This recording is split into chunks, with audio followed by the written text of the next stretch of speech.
تهلاي في راسك وتهلاي في صحيحتك، ونوضي وجدي ليك هاد البانكيك اللي ما فيه لا جلوتين لا سكر لا زيوت مهدرجة، صحيين 100%. يلا نوضي معايا.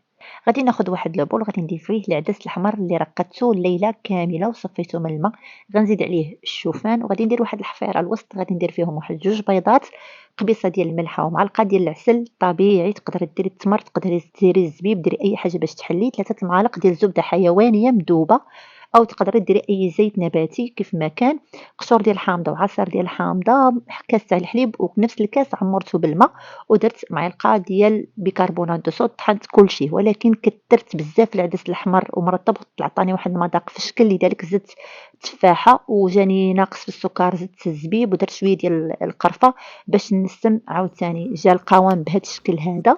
وصافي غادي نسخّن المقلة اللي ما كتلصقش وغادي ندير فيهم هادوك لي بانكيك ديولي، ومن بعد ما يتحمروا غادي نقلبهم. ما ديروش العدس الأحمر بزاف، أنا درت تقريبا واحد 2 كيسان كبار، نتوما ديروا غير كاس واحد.